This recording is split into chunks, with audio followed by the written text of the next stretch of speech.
ሰላም ጤና ይስጥልን ያሻም ተከታታዮች እንደምን ቆያችሁ? ለዛሬ ለተማክሰኞ ሚያዝያ 21 ቀን 2017 ዓ.ም የተሰናዱ የአሻም 7 ዜናዎቻችን ተጀምረዋል። በቅድሚያ ዋና ዋና ርዕሰ ጉዳዮችን ጠቁማችሁ የኢትዮጵያ ሀገራዊ ምክክር ኮሚሽን የፌዴራል ባለድርሻ አካላትን ማህበራትና ተቋማትን በማወያየት ያልተዳሰሱ አጀንዳዎችን ለመሰብሰብ መዘጋጀቱን ገለጸ።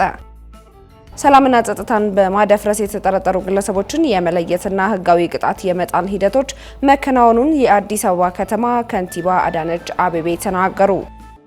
ኢትዮጵያ በቴምር ዛፍ ሊለማ የሚችል 500,000 ሄክታር መሬት ቢኖራትም እስካሁን የተጠቀመችው 6,000 ሄክታር ነው ተባለ።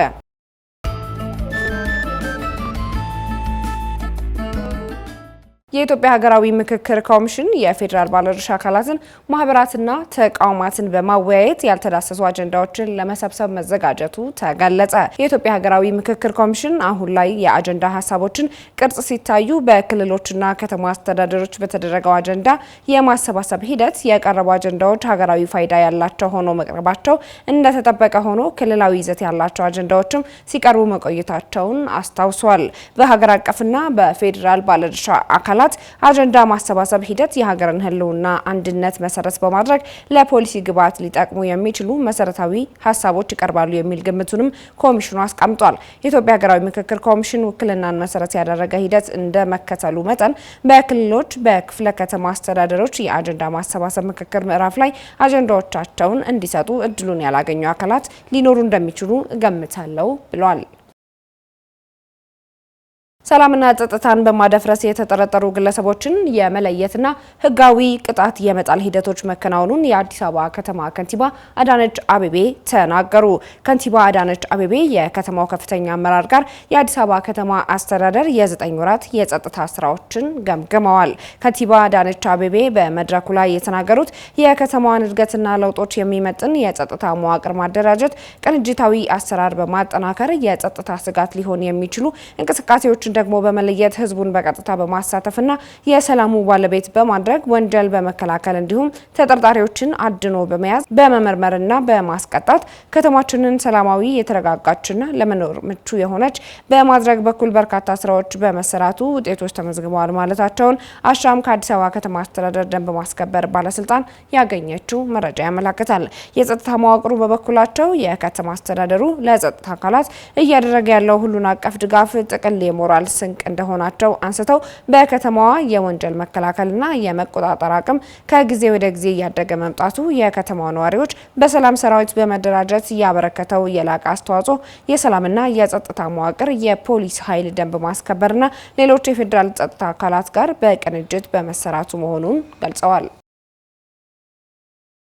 የኢትዮጵያ ኤሌክትሪክ አገልግሎት በለገጣፎ ማከፋፈያ ተከስቶ የነበረው ችግር ሙሉ ለሙሉ ተቀርፏል አለ።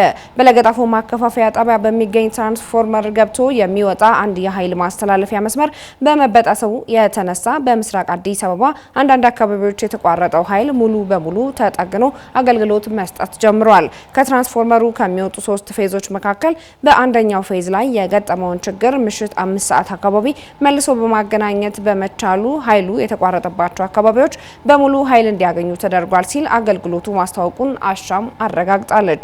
በሌላ በኩል በዛሬው ዕለት ሚያዝያ 21 ቀን ቀራኒዮ መድኃኔዓለም ቤተክርስቲያን፣ ቤተል ሆስፒታል፣ ቤተል እሳት አደጋ አካባቢ፣ ዋሊያ ብረታ ብረት፣ ዲዲኬትድ ስላ ከብት እርባታ፣ ወለቴ ኢንዱስትሪ መንደር፣ ካራ ቆሬ፣ ረጲ ትምህርት ቤት፣ ወሌ ኮንዶሚኒየም፣ ወለቴ ማርያም መውጫ፣ ወለቴ ቶታል፣ ወለቴ ኖክ ድረስ ዛሬ ከጠዋቱ 2 ሰዓት ተኩል እስከ 9 ሰዓት ተኩል እንደሚቋረጥ ይፋ አድርጓል።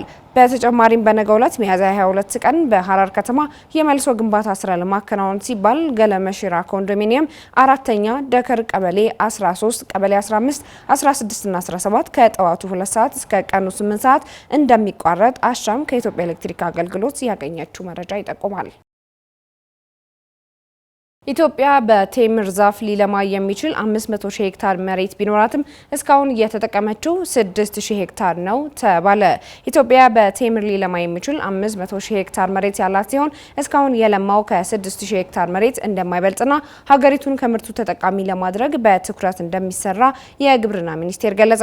ኢትዮጵያና የተባበሩት አረብ ኤምሬትስ በቴምር ልማት ላይ በጋራ ለመስራትም ተስማምተዋል። የግብርና ሚኒስቴሩ ግርማ አመንቴ የተባበሩት አረብ ኤምሬቶች የከሊፋ ኢንተርናሽናል ቴምር አዋርድና የግብርና ኢኖቬሽን ዋና ጸሐፊ ዶክተር አብዱልሃብ ዘይድን በጽህፈት ቤታቸው ተቀብለው ለኢትዮጵያ ቴምር አምራቾች ድጋፍ በሚደረግበት ሁኔታ አነጋግረዋል። የአዋሽ ተፋሰስና ቆላማ አካባቢዎች አፋር፣ ሶማሌ፣ ጋምቤላ፣ ድሬዳዋ፣ ቤንሻንጉል ጉሙዝ፣ በኦሮሚያ ጉጂና ቦረና ለቴምር ልማት ምቹ ስነ ምህዳር እንዳላቸው የዘርፉ ባለሙያዎች ዋቢ አድርጎ የገለጸው የግብርና ሚኒስቴር ነው። ለዛሬ ለተማክሰኞ ሚያዝያ 21 ቀን 2017 ዓ.ም የተሰናዱ የአሻም 7 ዜናዎቻችን በዚሁ ተቋጭተዋል። ዜናዎቹን ሳደርስ መስከረም አዲሱ አብራችሁ ቆይታ አደረኩኝ። ወደ ተመልካቾቻችን ከአሻም ቴሌቪዥን የሚተላለፉ አዳዲስና ወቅታዊ መረጃዎችን ለማግኘት ማህበራዊ ድረገጾቻችንን ማለትም ዩቲዩብ፣ ፌስቡክ፣ ቴሌግራም እንዲሁም ቲክቶክ የማህበራዊ ድረገጾቻችንን ሰብስክራይብ፣ ፎሎ እና ላይክ በማድረግ ማግኘት ትችላላችሁ። አሻም ለሁላችን!